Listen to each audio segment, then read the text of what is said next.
যে শুধু ওই মানুষটাকে বলবো যে আঘাত বলতে চাই না, যে মানুষটাকে অ্যাফেক্ট করে, মানুষ যে শুধু ওই মানুষটাকে অ্যাফেক্ট করে না। কুখ্যাত এই প্রতিষ্ঠানটি এখন ফের আলোচনার কেন্দ্রবিন্দু, আর এই কারখানার চাবিকাঠি এখন শেখ হাসিনার মেয়ে সাইমা ওয়াজেদ পুতুলের হাতে।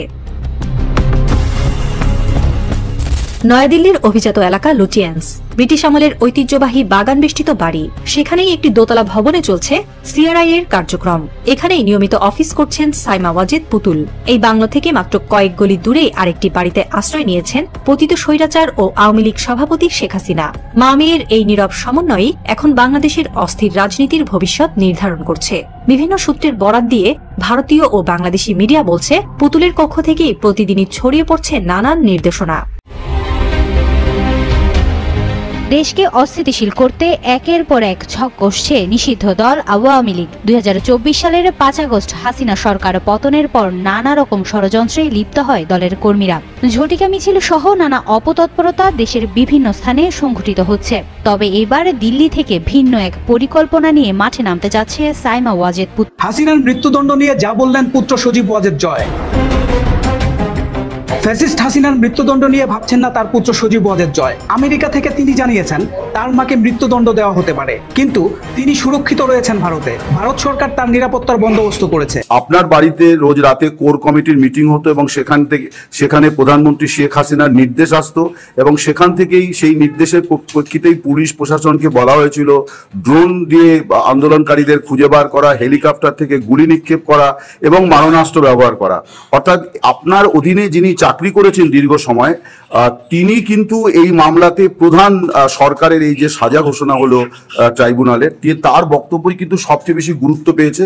আমরা সাজাটা যেহেতু লাইভ শুনলাম সেই জন্য বলছি। তো এই বিষয়টিকে আপনি কিভাবে দেখছেন? একটা অবৈধ ক্যাঙ্গারু কোর্টের সাজা মনে হয়। আসসালামু আলাইকুম প্রদর্শক শ্রোতা, হাসিনার ফাঁসির রায়ে এবার মুখ খুলেছেন ওবায়দুল কাদের এবং হাসিনার পুত্র সজীব ওয়াজেদ জয় এবং হাসিনার কন্যা পুতুল। কে কি বললেন এই ভিডিওতে বিস্তারিত থাকতেছে, চলুন ভিডিওতে বিস্তারিত দেখে আসি। আপনার অধীনে যিনি কর্মরত ছিলেন সাবেক পুলিশ প্রধান চৌধুরী আব্দুল্লাহ আল মামুন, তিনি রাজসাক্ষী হওয়ার সুবাদে তাকে মাত্র 5 বছরের কারাবাসের দণ্ড দেওয়া হয়েছে। আপনি বিষয়টা কি বলবেন? মানে এই যে তিনি রাজসাক্ষী হয়ে গেলেন এবং তার বয়ানের ভিত্তিতেই কিন্তু এই জাজমেন্টটা হয়েছে। আমরা লাইভ শুনেছি যে তিনি বলেছেন যে আপনার বাড়িতে রোজ রাতে কোর কমিটির মিটিং হতো এবং সেখানে প্রধানমন্ত্রী শেখ হাসিনার নির্দেশ আসতো এবং সেখান থেকেই সেই নির্দেশের প্রেক্ষিতেই পুলিশ প্রশাসনকে বলা হয়েছিল ড্রোন দিয়ে আন্দোলনকারীদের খুঁজে বার করা, হেলিকপ্টার থেকে গুলি নিক্ষেপ করা এবং মারণাস্ত্র ব্যবহার করা। অর্থাৎ আপনার অধীনে যিনি চাকরি করেছেন দীর্ঘ সময়, তিনি কিন্তু এই মামলাতে প্রধান সরকারের এই যে সাজা ঘোষণা হলো ট্রাইব্যুনালের, তার বক্তব্যই কিন্তু সবচেয়ে বেশি গুরুত্ব পেয়েছে। আমরা সাজাটা যেহেতু লাইভ শুনলাম সেই জন্য বলছি। তো এই বিষয়টিকে আপনি কিভাবে দেখছেন? দেখুন, সেই ফরমার আইজি তিনি তো মানে শপথ করে সেই আইজির বিষয় নিয়ে বসেছিলেন এবং আইজির ভূমিকাটা কি তিনি সবই জানেন এবং পুলিশের একটা আইন আছে সেটাও তিনি জানেন। এই পুলিশের আইনে কারো মানে কখন কিভাবে ফৌজদারি দণ্ডবিধিতে বলা আছে কোন পরিস্থিতিতে পুলিশ গুলি চালাবে। তো তাহলে আপনি কি বলতে চাইছেন যে ইনি আপনাদের সঙ্গে মির্জাফরি করলেন? মানে এই পরিবর্তিত পরিস্থিতিতে সরকারের সঙ্গে তিনি একটা আপোষ করে আপনাদেরকে, মানে সাবেক স্বরাষ্ট্রমন্ত্রী এবং সাবেক প্রধানমন্ত্রীর সঙ্গে একটা মির্জাফরি করলেন? আপনার কি তাই মনে হয়? আপনি তো বলেই দিলেন ঘটনাটা। না, আমার প্রতিক্রিয়া নয়, আপনি বলুন। আপনার যেটা বলেছেন এটা দেশের মানুষও তাই মনে করছে। আচ্ছা, দেশের মানুষ শুধু আমি নয়, দেশের যাকেই জিজ্ঞাসা করবেন তারাই বলবে যে পুলিশকে তো কেউ হুকুম দিতে হয় না, পুলিশ তার ইসেই মানে কাজ করেন। এবং একজন সচেতন মানুষ কি অর্ডার দিলেই কি কিছু করে নাকি? সে তখন ভাবে না আইনে কি বলে, সে তখন ভাবে না যে লোকটিকে আমি যে গুলি করতে যাচ্ছি সে কে মানে সত্যিকারী অপরাধী কিনা। তাহলে কি একটা বিষয় বলা যায় যে আপনারা লোক চিনতেও ভুল করেছিলেন? মানে সেনা প্রধান আপনাদের সঙ্গে বিট্রে করলেন, প্রাক্তন পুলিশ প্রধান তিনি আপনাদের সঙ্গে বিট্রে করলেন, আপনি কি এইটা অ্যাডমিট করেন যে আপনারা প্রশাসনের? আমি পুলিশ প্রধান বিট্রে মানে তিনি যতক্ষণ পর্যন্ত পুলিশ প্রধান ছিলেন ততক্ষণ পর্যন্ত বিট্রে করেন নাই।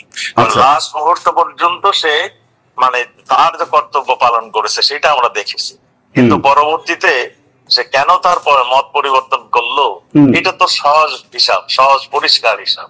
মানে আপনি বলছেন যে তিনি চাপের মুখে মত পরিবর্তন করেছেন? অবশ্যই আমরা সেটাই মনে করি। নমস্কার, আমাদের সঙ্গে এই মুহূর্তে টেলিফোনে সংযুক্ত আছেন বাংলাদেশ আওয়ামী লীগের প্রবীণ নেতা এবং বাংলাদেশের সাবেক স্বরাষ্ট্রমন্ত্রী আসাদুজ্জামান খান কামাল, যাকে একটু আগেই মানে বাংলাদেশের একটি আদালত, বাংলাদেশ আন্তর্জাতিক অপরাধ ট্রাইব্যুনাল, যাকে মানবতা বিরোধী অপরাধের বিচারে তাকে মানে মৃত্যুদণ্ড দিয়েছে, তার সঙ্গে তার নেত্রী শেখ হাসিনাকেও মৃত্যুদণ্ড দিয়েছে।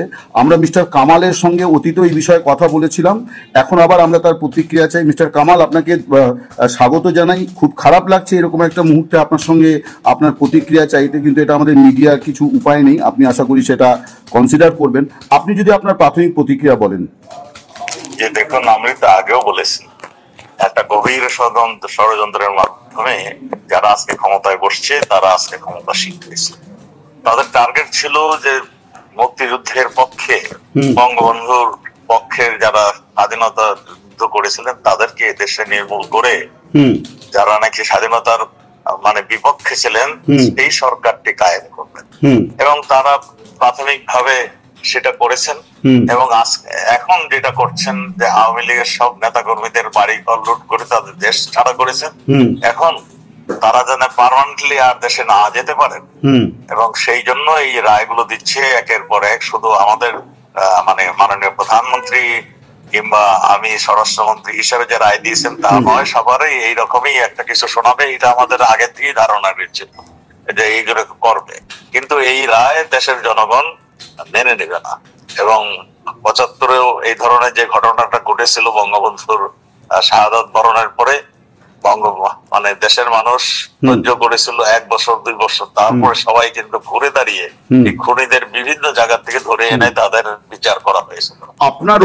আপনার অধীনে যিনি কর্মরত ছিলেন সাবেক পুলিশ প্রধান চৌধুরী আব্দুল্লাহ আল মামুন, তিনি রাজসাক্ষী হওয়ার সুবাদে তাকে মাত্র ৫ বছরের কারাবাসের দণ্ড দেওয়া হয়েছে। আপনি বিষয়টা কি বলবেন? মানে এই যে তিনি রাজসাক্ষী হয়ে গেলেন এবং তার বয়ানের ভিত্তিতেই কিন্তু এই জাজমেন্টটা হয়েছে। আমরা লাইভ শুনেছি যে তিনি বলেছেন যে আপনার বাড়িতে রোজ রাতে কোর কমিটির মিটিং হতো এবং সেখানে প্রধানমন্ত্রী শেখ হাসিনার নির্দেশ আসতো, এবং সেখান থেকেই সেই নির্দেশের প্রেক্ষিতেই পুলিশ প্রশাসনকে বলা হয়েছিল ড্রোন দিয়ে আন্দোলনকারীদের খুঁজে বার করা, হেলিকপ্টার থেকে গুলি নিক্ষেপ করা এবং মারণাস্ত্র ব্যবহার করা। অর্থাৎ আপনার অধীনে যিনি চাকরি করেছেন দীর্ঘ সময়, তিনি কিন্তু এই মামলাতে প্রধান সরকারের এই যে সাজা ঘোষণা হলো ট্রাইব্যুনালের, তার বক্তব্যই কিন্তু সবচেয়ে বেশি গুরুত্ব পেয়েছে। আমরা সাজাটা যেহেতু লাইভ শুনলাম সেই জন্য বলছি। তো এই বিষয়টিকে আপনি কিভাবে দেখছেন? দেখুন, এই সেই ফরমার আইজি তিনি তো মানে শপথ করে সেই আইজির বিষয় নিয়ে বসেছিলেন, এবং আইজির ভূমিকাটা কি তিনি সবই জানেন, এবং পুলিশের একটা আইন আছে সেটাও তিনি জানেন। পুলিশের আইনে কারো মানে কখন কিভাবে ফৌজদারি দণ্ডবিধিতে বলা আছে কোন পরিস্থিতিতে পুলিশ গুলি চালাবে। তো তাহলে আপনি কি বলতে চাইছেন যে ইনি আপনাদের সঙ্গে মির্জাফরি করলেন? মানে এই পরিবর্তিত পরিস্থিতিতে সরকারের সঙ্গে তিনি একটা আপোষ করে আপনাদেরকে, মানে সাবেক স্বরাষ্ট্রমন্ত্রী এবং সাবেক প্রধানমন্ত্রীর সঙ্গে একটা মির্জাফরি করলেন? আপনার কি তাই মনে হয়? আপনি তো বলেই দিলেন ঘটনাটা। না, আমার প্রতিক্রিয়া নয়, আপনি বলুন। আপনার যেটা বলেছেন এটা দেশের মানুষও তাই মনে করছে আছে। আচ্ছা, দেশের মানুষ শুধু আমি নয়, দেশের যাকেই জিজ্ঞাসা করবেন তারাই বলবে যে পুলিশকে তো কেউ হুকুম দিতে হয় না, পুলিশ তার ইসেই মানে কাজ করেন, এবং একজন সচেতন মানুষ কি অর্ডার দিলেই কি কিছু করে নাকি? সে তখন ভাবে না আইন কি বলে, সে তখন ভাবে না যে লোকটিকে আমি যে গুলি করতে যাচ্ছি সে কে মানে সত্যিকারই অপরাধী কিনা। তাহলে কি একটা বিষয় বলা যায় যে আপনারা লোক চিনতেও ভুল করেছিলেন? মানে সেনা প্রধান আপনাদের সঙ্গে বিট্রে করলেন, প্রাক্তন পুলিশ প্রধান তিনি আপনাদের সঙ্গে বিট্রে করলেন, আপনি কি এইটা অ্যাডমিট করেন যে আপনারা প্রশাসনের? আমি পুলিশ প্রধান বিট্রে মানে তিনি যতক্ষণ পর্যন্ত পুলিশ প্রধান ছিলেন ততক্ষণ পর্যন্ত বিট্রে করেন নাই। লাস্ট মুহূর্ত পর্যন্ত সে মানে তার যে কর্তব্য পালন করেছে সেটা আমরা দেখেছি, কিন্তু পরবর্তীতে সে কেন তার মত পরিবর্তন করলো এটা তো সহজ হিসাব, সহজ পরিষ্কার হিসাব। মানে আপনি বলছেন যে তিনি চাপের মুখে মত পরিবর্তন করেছেন? অবশ্যই আমরা সেটাই মনে করি। আপনার এবং তার সঙ্গে শেখ হাসিনা উপমহাদেশের একজন বড় রাজনৈতিক ব্যক্তিত্ব, বঙ্গবন্ধুর কন্যা, 5 বারের প্রধানমন্ত্রী, প্রায় 42-43 বছর আওয়ামী লীগের সভানেত্রী। তো এই বিষয়টাকে আপনারা এরপর কিভাবে ইয়ে করবেন, মানে আপনারা কি এই পরিস্থিতিকে কিভাবে মোকাবিলা করবেন? দেখুন, আওয়ামী লীগ এমন একটি দল সবসময় এই ধরনের পরিস্থিতি মোকাবেলা করতে করতেই কিন্তু এখানে আসছে। আচ্ছা, আমরা লড়াই করেছি সত্যের জন্য, মানে আদর্শের জন্য, আমরা তারপরেই এখানে আসছি। আমরা কোনোদিন গণতন্ত্রের বিপক্ষে যাইনি, আমরা সবসময় নির্বাচনমুখী দল। আমরা এই দল কিভাবে ট্যাকেল দিতে হয় সেটা জানি, আর এদেশের মানুষ আওয়ামী লীগকে অত্যন্ত ভালো জানে। এদেশের মানুষ আবার ঘুরে দাঁড়াচ্ছে, আপনারা দেখছেন জায়গায় জায়গায় বিক্ষোভ হচ্ছে। এই বিক্ষোভটা আরো বাড়বে এবং এই খুব শীঘ্রই এটার একটা জোরালো প্রতিবাদ হবে এবং এই দেশের মানুষ এটাকে কিছুতেই মেনে নেবে না, এটা আমার বিশ্বাস। আপনারাও সেটা দেখবেন। আপনাকে অনেক অনেক ধন্যবাদ। এরকম একটা মানে অস্থির, গুরুতর এবং ব্যক্তিগত জীবনে এরকম একটা বিপর্যয়কর পরিস্থিতিতেও আপনাকে যেভাবে বিরক্ত করলাম, এটা সাংবাদিকদের এই অপ্রিয় কাজটা করতেই হয়। আশা করি আপনি মার্জনা করবেন। আপনি ভালো থাকুন। এটা তো একটা পূর্ব পরিকল্পিত রাজনৈতিক উদ্দেশ্য প্রণোদিত, পূর্ব নির্ধারিত একটা অবৈধ ক্যাঙ্গারু কোর্টের সাজানো রায়। পরিবর্তন তো হঠাৎ করে পরিবর্তন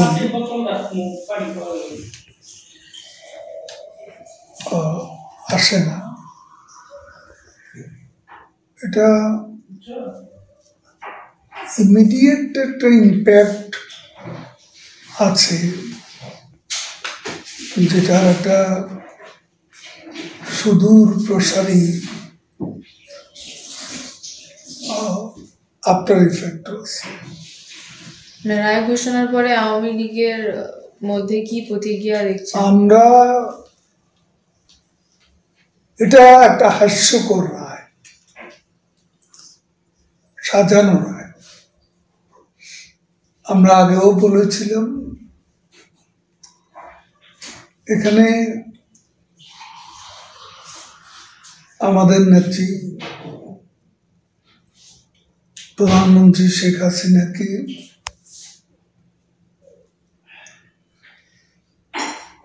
আত্মপক্ষ সমর্থনের কোনো সুযোগ দেওয়া হয়নি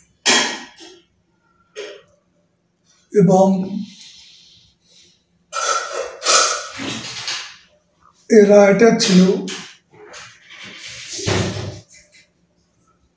এ ধরনের ঘটনা বোধ কোনো দেশের মামলার রায় ইন অ্যাবসেন্সিয়া মৃত্যুদণ্ড দেওয়া,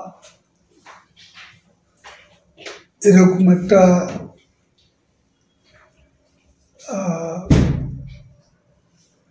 এক্সাম্পল সমসাময়িক কালে আমরা খুঁজে পাই না।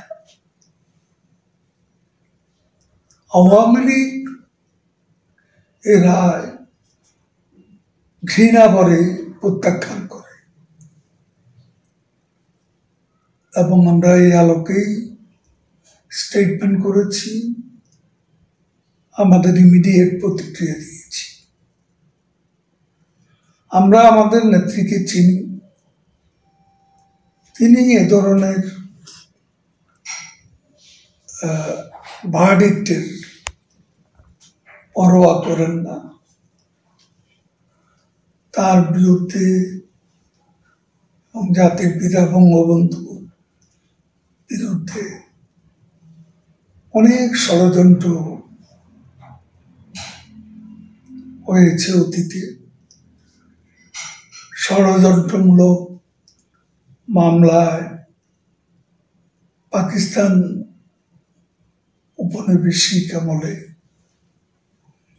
সে বঙ্গবন্ধুকে ফাঁসি দেওয়া হয়েছিল, এমনকি তার জন্য জেলের অভ্যন্তরে কবর খোঁড়া হয়েছিল। সেখান থেকে তিনি মুক্তি পেয়ে জাতির পিতা হিসাবে বাংলাদেশের রাজনীতিতে তথা বাংলাদেশে তিনি প্রত্যাবর্তন করেছিলেন। আরও তো আমাদের নেত্রীকে আশ্রয় দিয়েছে, তিনি নিরাপদে আছেন, মৃত্যুর মুখ থেকে, এবং মৃত্যুর মুখোমুখি হয়ে 24-এর 5 আগস্ট লাকিলি এসকেপ করেছে এবং ইন্ডিয়াতে আশ্রয় নিয়েছে। আমরা অনেকে আছি। এখন ভারত সরকারের নিজস্ব কৌশল আছে, রণনীতি আছে, এবং আজকে বাংলাদেশকে নিয়ে ডিপ স্টেটের যে রাজনৈতিক খেলা, যে গেম, তাদের যে জিও পলিটিক্যাল স্ট্র্যাটেজি, পাকিস্তান আজকে সদর্পে বাংলাদেশকে অন্তর্ভুক্ত করে কনফেডারেশন করার স্বপ্নে বিভোর। তাদের আনাগানা, সিভিল বিউরোক্রেসি, মিলিটারি বিউরোক্রেসি, মিনিস্টাররা প্রায় প্রতিদিনই পাকিস্তানের কেউ না কেউ বাংলাদেশে আছে। এবং এটা আমি সেদিন ভারতীয় একজন কর্মকর্তাকে বলেছিলাম, যে তিনি বললেন, আপনাদের সমস্যাটা কি? আমি তাকে বললাম, আমাদের সমস্যা আপনাদেরও সমস্যা। আর এই অঞ্চলে সাউথ ইস্ট এশিয়ার যে বঙ্গোপসাগর, যেখানে বঙ্গোপসাগর ডিপ স্টেটের প্রবেশ না, সেখানে চিকেন স্নেক তথা শিলিগুড়ি করিডর দিয়ে ভারতের প্রতি একটা থ্রেট আছে, এবং ভারতকে ডিস্টেবিলাইজ করার ষড়যন্ত্র আছে। এই হিসাবে ভারতের অভিজ্ঞ প্রাজ্ঞ নেতারা তাদের সিকিউরিটি, তাদের ইন্টেলিজেন্স, তারা নিজেদের স্ট্র্যাটেজি নিজেরাই ঠিক করবে। অবশ্যই আমরা লড়াইটা কেন করছি। প্রিয় দর্শক শ্রোতা, এই বিষয়ে আপনার গুরুত্বপূর্ণ মন্তব্য অবশ্যই কমেন্ট বক্সে আপনার লিখে যাবেন আপনার গুরুত্বপূর্ণ মন্তব্যটি। আজকে এই পর্যন্তই। আল্লাহ হাফেজ।